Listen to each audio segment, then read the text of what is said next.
Welcome to everyone. Myself Rashmita HA, studied in 2nd MCom, University of Mysore, Government Postgrad College for Women, Varanasipura. Subject International Accounting. My seminar topic is Major Challenges Facing Accounting Globally. First, Introduction to Accounting. Accounting is the system of recording financial transactions with both numbers and text in the form of financial statements. It provides an essential tool for billing customers, keeping track of assets and liabilities, determining profitability, and taking the flow of cash. ಈ accounting ಅಂತಂದರೆ ಇದೊಂದು system ಅಂತ ಹೇಳ್ಬೋದು. ಇದು financial ಟ್ರಾನ್ಸಾಕ್ಷನ್ಸ್ನ financial ಸ್ಟೇಟ್ಮೆಂಟಲ್ಲಿ record ಮಾಡೋದನ್ನ ನಾವು accounting ಅಂತ ಹೇಳ್ಬೋದು. Next, what is accounting? Accounting is a system in which all the financial transactions are recorded in a proper and system way. ಆಗಲೇ ಹೇಳ್ದಂಗೆ ಅಕೌಂಟಿಂಗ್ ಅನ್ನೋದು ಒಂದು ಸಿಸ್ಟಮ್ಮು. ಎಲ್ಲ ಫಿನಾನ್ಷಿಯಲ್ ಟ್ರಾನ್ಸಾಕ್ಷನ್ಸ್ನ ಪ್ರಾಪರ್ ಆ್ಯಂಡ್ ಸಿಸ್ಟಮ್ ಮೇಲೆ ರೆಕಾರ್ಡ್ ಮಾಡೋದಾಗಿರುತ್ತೆ. Next, accounting is the art of identifying, recording, classifying and summarising in a significant manner and in terms of money transactions and events which are in part at least of a financial character and interpreting the result thereof. ಈ accounting ಅನ್ನೋದೇನೆಂದರೆ financial events, ಅದು financial money ಟ್ರಾನ್ಸಾಕ್ಷನ್ಸ್ನ first identify ಮಾಡುತ್ತೆ, record ಮಾಡುತ್ತೆ, classify ಮಾಡುತ್ತೆ and summarise ಮಾಡುತ್ತೆ. Significant manner ಮುಖಾಂತರ ಮಾಡೋದನ್ನ ನಾವು ಅಕೌಂಟಿಂಗ್ ಅಂತ ಕರಿತೀವಿ. Next, how accounting works. ಈ ಅಕೌಂಟಿಂಗು ಯಾವ ರೀತಿ ವರ್ಕ್ ಮಾಡುತ್ತೆ ಅಂತ ನೋಡೋಣ. Accounting is one of key element for almost any business. It may be handled by a bookkeeper or an account as a small firm or by sizable finance departments with dozens of employees at large companies. The reports generated by various streams of accounting such as cost accounting and managerial accounting are valuable or invaluable in helping management make informed business decision. ಈ accounting ಅನ್ನೋದು ಒಂದು key function ಆಗಿರುತ್ತೆ. ಎಲ್ಲ business ಕೂಡ ಇದೊಂದು key functions ಅಂತ ಹೇಳ್ಬೋದು. Accounts ಇದು ಸ್ಮಾಲ್ ಕಂಪನಿಯಲ್ಲಿ ಯಾವ ರೀತಿ ಅಕೌಂಟ್ನ ಹ್ಯಾಂಡಲ್ ಮಾಡ್ತಾರೆ ಅಂದರೆ bookkeeper or accountant handle ಮಾಡ್ತಾರೆ. ಅದೇ ರೀತಿ ಸೈಜಬಲ್ ಕಂಪ್ನಿ, ಬಿಗ್ ಕಂಪನೀಸ್ಗಳಲ್ಲಿ ವೇರಿಯಸ್ ಸ್ಟ್ರೀಮ್ಸ್ ಆಗಿ ಡಿವೈಡ್ ಮಾಡಿಕೊಂಡು ಅಲ್ಲಿ ಹ್ಯಾಂಡಲ್ ಮಾಡೋದನ್ನ ನೋಡ್ಬೋದು. ಆ ಡಿವೈಡ್ ಯಾವ್ಯಾವ ಅಕೌಂಟಾಗಿ ಡಿವೈಡ್ ಮಾಡ್ತಾರೆ ಅಂದರೆ ಫಸ್ಟ್ ಒಂದು ಫಿನಾನ್ಷಿಯಲ್ ಅಕೌಂಟಾಗಿ, ಕಾಸ್ಟ್ ಅಕೌಂಟು ಆ್ಯಂಡ್ ಮ್ಯಾನೇಜರಲ್ ಅಕೌಂಟಾಗಿ ಡಿವೈಡ್ ಮಾಡೋದನ್ನ ನಾವು ನೋಡ್ಬೋದು. ಮಾಡಿ ಅಲ್ಲಿ ಇನ್ಫಾರ್ಮ್ಡ್ ಬಿಸ್ನೆಸ್ ಡಿಸಿಷನ್ನ ತಗೋತಾರೆ. Next one, functions of accounting. ಯಾವ್ಯಾವ ರೀತಿ ಫಂಕ್ಷನ್ಸ್ನ ಅಕೌಂಟಿಂಗ್ ಒಳ್ಕೊಂಡಿದೆ ಅಂತ ನೋಡೋದಂದರೆ, first one, maintaining a systematic accounting. ಆಗಲೇ ಹೇಳಿದಾಗೆ ಇದು ಒಂದು ಸಿಸ್ಟಮ್ಯಾಟಿಕ್ ಅಕೌಂಟಿಂಗ್ನ ಮೇಂಟೈನ್ ಮಾಡುತ್ತೆ, ಅದು ಕೂಡ ಅಕೌಂಟಿಂಗ್ನ ಒಂದು function. Next, communicating the financial result. ಇದು ಫಿನಾನ್ಷಿಯಲ್ ರಿಸಲ್ಟ್ನ ಕಮ್ಯುನಿಕೇಟ್ ಮಾಡುತ್ತೆ. ಫಿನಾನ್ಷಿಯಲ್ ಟ್ರಾನ್ಸಾಕ್ಷನ್ಸ್ನ ನಾವು ರೆಕಾರ್ಡ್ ಮಾಡೋದ್ರಿಂದ ಫಿನಾನ್ಷಿಯಲ್ ರಿಸಲ್ಟ್ನ ಕಮ್ಯುನಿಕೇಟ್ ಮಾಡೋದು ಕೂಡ ಒಂದು ಫಿನಾನ್ಷಿಯಲ್ ಫಂಕ್ಷನ್ಸ್ ಆಫ್ ಅಕೌಂಟಿಂಗ್ ಅಂತ ಹೇಳ್ಬೋದು. Next one, meeting legal requirements. Accounting ಬಿಸ್ನೆಸ್ಸಲ್ಲಿ ಯಾವ್ಯಾವ ರೀತಿ ಲೀಗಲ್ ರಿಕ್ವೈರ್ಮೆಂಟ್ಸ್ ಇರುತ್ತೋ ಅದೇ ರೀತಿ ಅಕೌಂಟಿಂಗಲ್ಲೂ ಕೂಡ ಕೆಲವೊಂದಷ್ಟು ಲೀಗಲ್ ರಿಕ್ವೈರ್ಮೆಂಟ್ಸ್ನ ಒಳಗೊಂಡಿರ್ತದೆ. ಅದಕ್ಕೆ ಅಕೌಂಟಿಂಗ್ನ ಒಂದು ಫಂಕ್ಷನ್, ಇದು ಕೂಡ ಒಂದು ಅಕೌಂಟಿಂಗ್ ಫಂಕ್ಷನ್ ಅಂತ ಹೇಳ್ಬೋದು. Next one, protecting business assets. ಇಲ್ಲಿ ಎಲ್ಲ ರೀತಿ ಫಿನಾನ್ಷಿಯಲ್ ಟ್ರಾನ್ಸಾಕ್ಷನ್ಸ್ನ ರೆಕಾರ್ಡ್ ಮಾಡೋದ್ರಿಂದ ಬಿಸ್ನೆಸ್ ಅಸೆಟ್ಸ್ನ ಪ್ರೊಟೆಕ್ಟ್ ಮಾಡೋಕ್ಕೆ ಇದು ಹೆಲ್ಪ್ ಮಾಡುತ್ತೆ ಅಂತ ಹೇಳ್ಬೋದು. Next, assistance to management.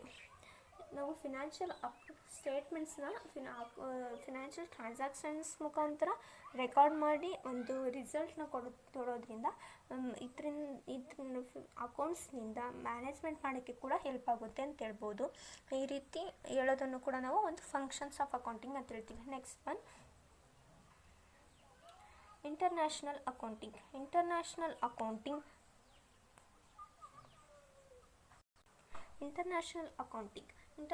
accounting is a specialty within the entire discipline that is focused on using specific accounting standards that are as relevant in the US as they are when you are balancing the books of a company overseas. If you are interested in working as an accounting professional and you are typing to choose a specialty or subset, it is important to learn how one differ from the other.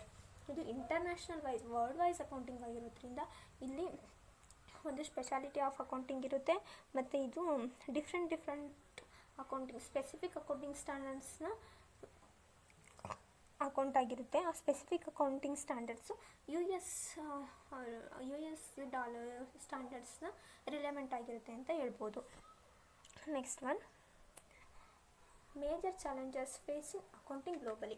While conducting business for multiple locations may be a sign of achievement, managing a multiple locations business has its own challenges. The phenomena translates into significant stress on manpower, financial resource, and time management to ensure a smooth functioning business. ಇದು globally wise ಆಗಿರೋದ್ರಿಂದ ಈ business multiple ಲೊಕೇಶನ್ಸ್ನಲ್ಲಿ conduct ಮಾಡಿರ್ತಾರೆ. ಅದೇ ರೀತಿ conduct ಮಾಡಿರೋದ್ರಿಂದ ಆ ಕಾರ್ಪೊರೇಷನ್ಸ್ಗಳಿಗೆ ತಮ್ಮದೇ ಆದ ಒಂದು ಚಾಲೆಂಜಸ್ಗಳಿರುತ್ತೆ. ಅವೇನೆಂದರೆ ಅಚೀವ್ಮೆಂಟ್ ಮಾಡೋದು ಮತ್ತು ಕಂಪನಿನ ತುಂಬ ಅಚೀವ್ ಮಾಡೋದು, ಗೋಲ್ನ ಅಚೀವ್ ಮಾಡೋದು. ಅದೇ ರೀತಿ ಮ್ಯಾನೇಜಿಂಗ್ ಮಾಡೋದು ಕೂಡ ಅವರ ಓನ್ ಚಾಲೆಂಜಸ್ ಅಂತ ಹೇಳ್ಬೋದು. ಒನ್ ಬೈ ಒನ್ ಮೇಜರ್ ಚಾಲೆಂಜಸ್ನ ನಾವು ಅಕೌಂಟಿಂಗಲ್ಲಿ ನೋಡೋದಾದರೆ, ಫಸ್ಟ್ ಒನ್ ಬಂದು different local regulations for every country. General accepted accounting principles vary from one country to another. For instance, IFRS, FRS, US GAAP and IAS. There is no single universally accepted reporting standard.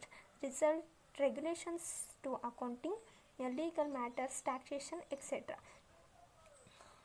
vary from almost all countries in the world, which impacts accounting and even the profitability of a company operating in different geographies.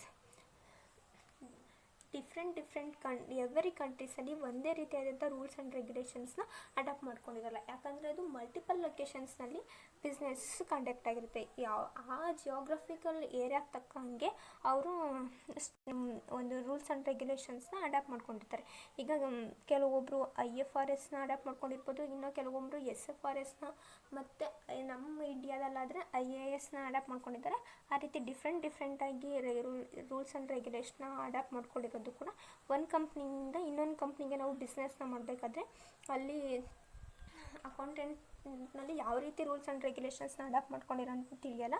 ಅದು ಕೂಡ ಒಂದು challenges ಅಂತ ನಾವು ಒಂದು challenges face ಮಾಡ್ತೀವಿ ಅಂತ ಹೇಳ್ಬೋದು. Next one, consolidations of entities in a group. Accountants of each individual entities need to be maintained as per the rules and accounting standards as a country of operations. However, given a continuous fluctuation in a different currency rate, it is important to ensure the appropriate foreign exchange rates are applied for evaluations and for converting the respective local currency amounts into the reporting country. ಒಂದು group of country ಇರುತ್ತೆ. Accounting is individual entities. Accounting individual entities maintained for the rules. ಅವ್ರದ್ದೇ ಆದಂಥ ಮೊದಲೇ ಹೇಳ್ದಂಗೆ rules and ರೆಗ್ಯುಲೇಷನ್ಸ್ನ ಅವರು frame ಮಾಡ್ಕೊಂಡಿರ್ತಾರೆ. ಅವರು ಬೇರೆ ಆದಂಥ rules and regulations, standards of country ಆ ಕಂಟ್ರಿ ಆಪ್ರೇಷನ್ಸು ಯಾವ್ಯಾವ ಸ್ಟ್ಯಾಂಡರ್ಡ್ಸ್ನ ಅಡಾಪ್ಟ್ ಮಾಡ್ಕೊಂಡಿರುತ್ತೋ ಆ ಸ್ಟ್ಯಾಂಡರ್ಡ್ಸ್ನ ಅಡಾಪ್ಟ್ ಮಾಡಿಕೊಂಡು ವರ್ಕ್ ಮಾಡ್ತಿದೆ. ಅಂದರೆ ಕಂಟಿನ್ಯೂಸ್ ಆಗಿ ಫ್ಲಕ್ಚುಯೇಷನ್ ಫಾರಿನ್ ಕರೆನ್ಸಿ ಡಿಫ್ರೆಂಟ್ ಕರೆನ್ಸೀಸ್ಗಳಲ್ಲಿ ಫ್ಲಕ್ಚುಯೇಷನ್ ಆಗ್ತಾ ಇರುತ್ತೆ. ಆ ಫ್ಲಕ್ಚುಯೇಷನ್ ಆಗೋದನ್ನ ನಾವು ಮೇಂಟೈನ್ ಮಾಡೋದು, ಯಾವ ರೀತಿ ಫ್ಲಕ್ಚುಯೇಷನ್ ಆಗೋದನ್ನು ಕೂಡ ಅಕೌಂಟಿಂಗಲ್ಲಿ ಎಂಟ್ರಿ ಮಾಡೋದು ಕೂಡ ಒಂದು ಚಾಲೆಂಜ್ ಅಂತ ಹೇಳ್ಬಹುದು. Next third one, calculation of impairment of investment in subsidiaries. Making investments in overseas subsidiaries is a normal affair at multinational corporations. It is important to keep track of the impairment of investment in subsidiaries, especially in the entities which are making losses and are in increase in inaccessible locations or countries with a difficult political scenario until the subsidiary is capable to recover the investment made by the holding company. ಇವಾಗ company ತುಂಬ world wide ಆಗಿರೋದ್ರಿಂದ ಒಂದು company subsidiary ಕಂಪನಿನ holding company manage ಮಾಡ್ತಿರುತ್ತೆ.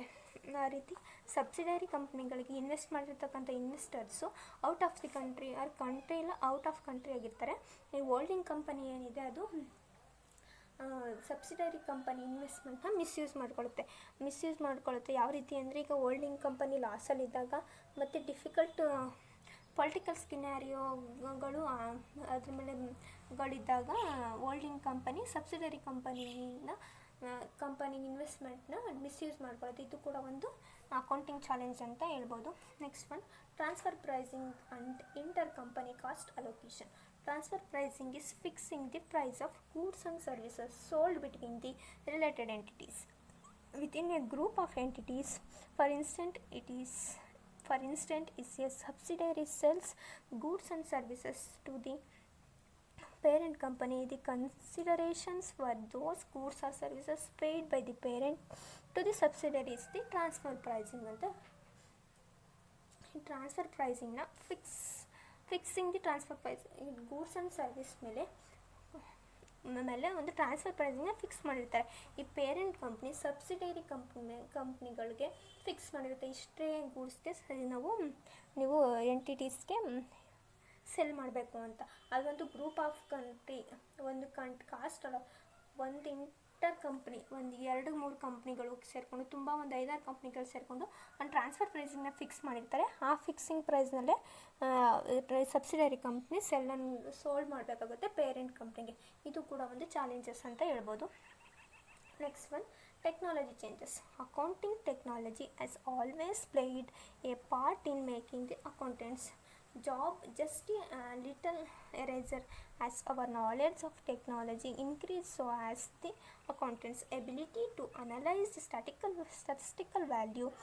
Technology advancement have enhanced the accountants ability to interpret data efficiently and effectively. ಈ technology ಕೂಡ ಒಂದು ಅಕೌಂಟಿಂಗಲ್ಲಿ part ಅಂತ ಹೇಳ್ಬೋದು. ಈ ಟೆಕ್ನಾಲಜಿ ಚೇಂಜ್ ಆಗ್ತಿದ್ದಂಗೆ ಕೂಡ ಅಕೌಂಟಿಂಗ್ನಲ್ಲಿ ಹೊಸ ಸಾಫ್ಟ್ವೇರ್ಗಳನ್ನ ಅಡಾಪ್ಟ್ ಮಾಡ್ಕೋಬೇಕಾಗಿರುತ್ತೆ. ಅಡಾಪ್ಟ್ ಮಾಡ್ಕೊಳ್ಳೋದ್ರಿಂದ ಅಕೌಂಟೆಂಟ್ಗೆ ವೆಲ್ ಆಫ್ ನಾಲೆಡ್ಜ್ ಇರಬೇಕಾಗುತ್ತೆ. ಅವನು ಕೂಡ ಅಕೌಂಟೆಂಟ್ ಜಾಬ್ ಕೂಡ ರೀಪ್ಲೇಸ್ಮೆಂಟ್ ಆಗೋ ರೀತಿ ಇರುತ್ತೆ. ಆ ನಾಲೆಡ್ಜ್ ಕೂಡ ಇನ್ಕ್ರೀಸ್ ಆಗುವಂಥದ್ದು. ಈ ರೀತಿ ಟೆಕ್ನಾಲಜಿನ ಅಡಾಪ್ಟ್ ಮಾಡ್ಕೊಳ್ಳೋದು ಕೂಡ ಒಂದು ಚಾಲೆಂಜ್ ಅಂತ, ಅಕೌಂಟಿಂಗ್ನಲ್ಲಿ ಚಾಲೆಂಜ್ ಅಂತ ಹೇಳ್ಬೋದು. Next one, global harmonization. As business increasingly operate in multiple corporations, they encounter the cost of dealing with diversity in financial requirements. Various constituents have been lobbying for harmonizations of accounting regulations to reduce the cost resulting from accounting diversity. ಈ business ಏನಿದೆ ಇದು global ಆರ್ಗನೈಜೇಷನ್ಸ್ನಿಂದ business operations multiple ಕಂಟ್ರೀಸ್ನಲ್ಲಿ increase ಆಗುತ್ತೆ. ಅದೇ ರೀತಿ accounting diversity ಕೂಡ ಆಗುತ್ತೆ. ಯಾವ ರೀತಿ ಫಿನಾನ್ಷಿಯಲ್ ರಿಕ್ವೈರ್ಮೆಂಟ್ಸ್ನ ಡೈವರ್ಸಿಟಿ ಮಾಡ್ತಾರೆ ಅಂತಂದರೆ, ವೇರಿಯಸ್ ಕಾನ್ಸ್ಟಿಟ್ಯೂಟ್ಸ್ ಮೇಲೆ ಈ ಆರ್ಗನೈಜೇಷನ್ಸು ಅಕೌಂಟಿಂಗ್ ರೆಗ್ಯುಲೇಷನ್ಸ್ ಮೇಲೆ ಹಾರ್ಮೋನೈಸೇಷನ್ಸ್ ಮಾಡ್ತಾರೆ. ಆವಾಗ ಅಲ್ಲಿ ಆಗಂಥ ಕಾಸ್ಟ್ನ ರೆಡ್ಯೂಸ್ ಮಾಡ್ಕೊಳ್ಳೋಕ್ಕೋಸ್ಕರ ಅಕೌಂಟಿಂಗ್ ಡೈವರ್ಸಿಟಿ ಮಾಡ್ತಾನೆ ಅಂತ ಹೇಳ್ಬೋದು. Next, overall ಕನ್ಕ್ಲೂಸ್ my topic. Accounting helps organizations to determine their financial rights and obligations. Without proper accounting, it would be very difficult for a business to calculate. ಅಂತಂದರೆ ಈ ಅಕೌಂಟಿಂಗಲ್ಲಿ ಇದೊಂದು ಆರ್ಗನೈಜೇಷನಲ್ಲಿ ಅಕೌಂಟಿಂಗ್ ಅನ್ನೋದು ಒಂದು determine to financial rights ಮತ್ತು ಆಬ್ಲಿಗೇಷನ್ಸ್ನ determine ಮಾಡಿ ಅಕೌಂಟಿಂಗ್ನ ಮಾಡಬೇಕಾಗಿರುತ್ತೆ. ಇಲ್ಲಿ ಯಾವುದೇ ಪ್ರಾಪರಾಗಿ ರೂಲ್ಸ್ ಆ್ಯಂಡ್ ರೆಗ್ಯುಲೇಷನ್ಸ್ನ ಅಡಾಪ್ಟ್ ಮಾಡ್ಕೊಳ್ತಾನೆ ಅಕೌಂಟಿಂಗ್ ಮಾಡೋದ್ರಿಂದ ಬಿಸ್ನೆಸ್ ಕ್ಯಾಲ್ಕುಲೇಟ್ ಮಾಡೋದು ಕೂಡ ಒಂದು ಟಫ್ ಅಂತ ಹೇಳ್ಬೋದು. Thank you all.